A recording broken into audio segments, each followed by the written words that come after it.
né. Dentro do MCCI, eu vejo ali que a MCCI é um dos fundos, né, da Mauá, que é, ah, praticamente voltado exclusivamente para ativos em PCA, por isso a minha pergunta.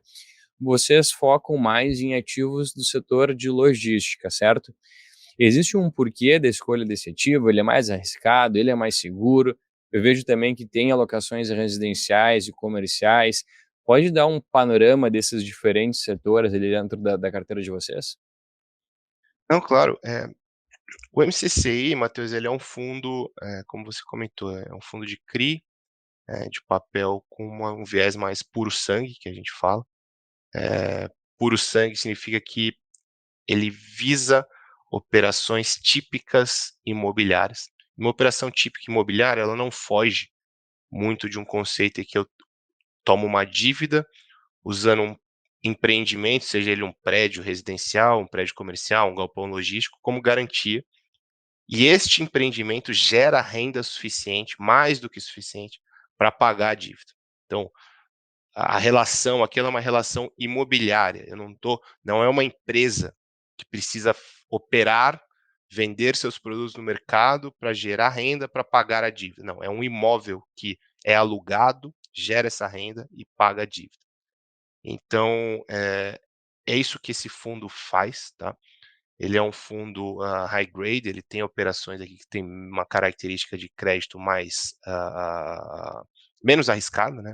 Um pouco mais seguro, justamente visando essa estruturação financeira aqui, que garante, ou pelo menos ajuda muito, né, que a dívida seja paga. Quais são os mecanismos que fazem, que ajudam essa dívida a ser paga? E eu já vou chegar na sua outra pergunta, tá? Então, principalmente dois deles. O primeiro deles é esse, é você fazer uma dívida usando um imóvel como garantia que gera recursos mais do que suficiente para pagar sua dívida. Então, por exemplo, se você tem um prédio, né, lá tem um prédio, e o prédio ele vale 100 milhões de reais, por exemplo, e ele gera 1 milhão de reais por mês de aluguel. Só um exemplo típico. Eu vou lá e eu faço uma dívida para esse prédio, para o dono do prédio, e uma dívida de 50 milhões de reais, que é 50% do valor do prédio, mais ou menos metade. Aí o prédio está 100% locado, está gerando 1 milhão de reais. A parcela da minha dívida, não é exatamente isso, mas só para ilustrar, é mais ou menos 500 mil reais, é mais ou menos metade, né, dado que eu fiz uma dívida de metade do valor do prédio. Eh, Se o prédio está 100% locado, o que acontece? O dinheiro não cai mais na conta do proprietário, cai na conta de quem é o credor, do CRI, né, do papel. Cai 1 milhão de reais lá, paga a parcela de 500 mil, e os outros 500 mil que sobram vão para o proprietário. Tá tudo ótimo. Aí, pô, começou uma crise. Aí o prédio tá, por exemplo, 70% locado. Não tá mais gerando 1 milhão de reais, tá gerando 700 mil. 700 mil estão caindo na mesma conta, naquela conta lá, que é a conta nossa, né? Paga a dívida de 500 mil. O que sobrou, que foram só 200, foi pro proprietário. Então Se o então prédio tiver no final do 50% dia locado, você fica ali. Você está sênior, que a gente fala, ao proprietário do prédio. exatamente, isso é a minha pergunta. No final do dia, o risco continua sendo proprietário, a gente está nesse cenário desenhado e ainda 100% com o mesmo retorno que a gente tinha antes, né? É isso. E aí, então, se o prédio tiver 50% locado só, eu ainda estou recebendo integralmente. O proprietário não está recebendo nada, mas aí o problema é dele. Aí você fala, tá bom, Bruno, e se o prédio tiver 0% locado, que não tem dinheiro? Aí não tem dinheiro, o que a gente faz? A gente bate lá no dono do prédio. Fala, olha, aí vem a segunda coisa que é importante, que eu falei, muito importante para essa questão do fluxo. A segunda coisa importante é você ter a chamada alienação fiduciária do imóvel, você ter aquele imóvel dado como garantia. Aí você vira para o proprietário e fala assim: olha, você precisa me pagar. Se você não me pagar, eu vou entrar com um processo de execução e eu vou tomar o seu imóvel de volta por 50% do valor que ele vale. Pô, ele vale 100, você vai entregar para mim por 50. Então, o que, que acontece tipicamente nesses casos? O proprietário se vira. Ele dá um jeito de comercializar, de fazer uma venda desse imóvel ou de conseguir recurso de algum jeito para pagar a gente, que ele não quer perder o ativo dele por 50% do valor do preço. Então, essas são as duas características mais importantes quando você está fazendo uma concessão de crédito, é você estar preparado para agir nessas situações, você ter as estruturas financeiras que garantem isso. Por que eu estou contando toda essa história? Para dizer que quando você está buscando uma garantia, O mais importante são esses aspectos, o aspecto de geração de fluxo de caixa, né, de locação, e estabilidade do valor desse imóvel no tempo. Então a gente tem um olhar que é bem diferente do olhar de quem está comprando um fundo de tijolo, por exemplo, para valorização, que o que importa aqui é a segurança.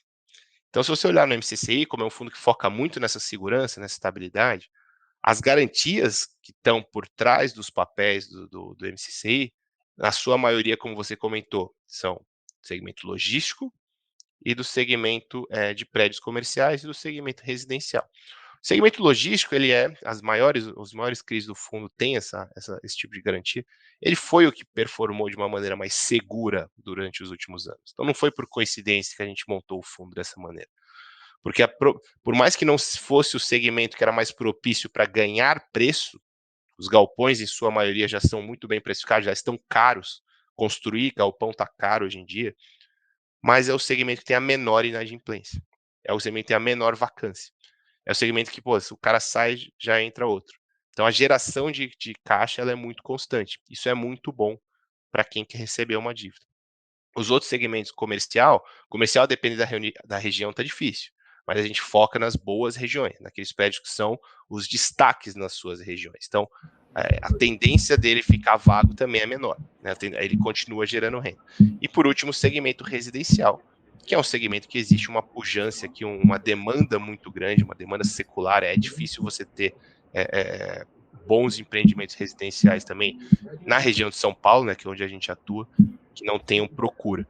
Então, olhando essa ótica aqui, essa construção que eu fiz aqui de ter bons ativos que geram renda suficiente, e a perspectiva dessa geração de renda é estável, você vai acabar caindo um pouco nesse segmento, principalmente o logístico e comerciais e residenciais em boas localizações. E é isso que o fundo tem, né, tipicamente na sua carteira. E aí, pessoal, estou bem na área. Gostaram desse corte do almoço grátis? Bom, para ficar ligado em todos os episódios do programa, faça sua inscrição aqui no YouTube. Assim você vai ser notificado sempre que houver um episódio novo, além de ficar por dentro de todos os conteúdos sobre o mercado financeiro que nós publicamos lá. Lembre-se, o conhecimento liberta.